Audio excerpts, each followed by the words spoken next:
Why are 2000s teen comedy films so cringy now? Imagine flipping through your favorite childhood movies and suddenly feeling secondhand embarrassment. That's exactly what happens when you watch many 2000s teen comedy films today. These movies were huge back then, but now they seem a little awkward or even embarrassing. So, what makes them feel so cringy now? Let's break it down. First, these films were made within a very specific cultural time. They relied on stereotypes and character types that seemed funny at the time but now feel shallow. Think of the nerdy girl, the popular jock, or the rebellious bad boy. These characters were often one-dimensional and played into quick, easy jokes.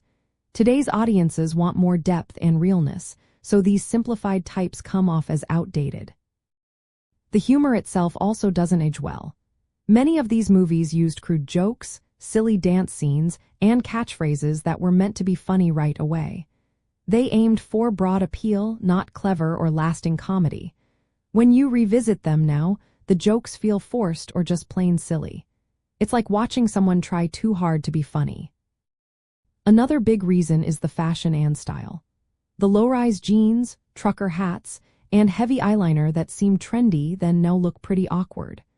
When characters wear these outfits and say the slang that was popular at the time, it creates a disconnect.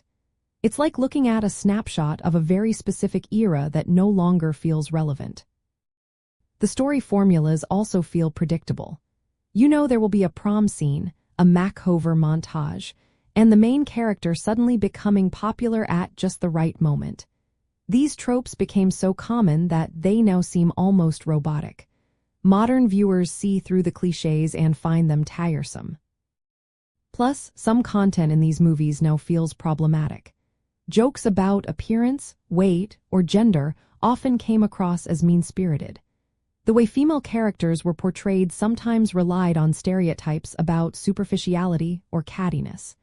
Some romantic storylines included power dynamics that are now considered unhealthy or even disturbing. These films also reflected the technology and trends of the 2000s, like flip phones and MySpace. Without that context, younger viewers find references confusing or just plain funny in a different way. The social hierarchies and teenage anxieties shown in these movies were very different before the age of social media. Filmmaking styles have also changed. Today's teen movies tend to be darker or more ironic. Films like Junho or Napoleon Dynamite moved away from broad comedy and focused on more realistic or quirky stories. The bright, colorful, and sometimes cheap-looking visuals of 2000s movies now seem dated. Interestingly, the cringe factor is part of what makes these films nostalgic. They serve as a snapshot of the early 2000s, capturing the fashion, slang, and attitudes of that time. For people who grew up then, watching these movies can be both embarrassing and comforting. They reminded us of a different world, even if it's a little awkward now. Some movies like Mean Girls or Superbad have aged better because they offered sharper humor or more relatable characters. They managed to go beyond the typical teen comedy formula and stay relevant longer. But most of these films feel so tied to their era that they don't quite hold up today. So, the reason these films seem cringy now is because they are so rooted in the early 2000s.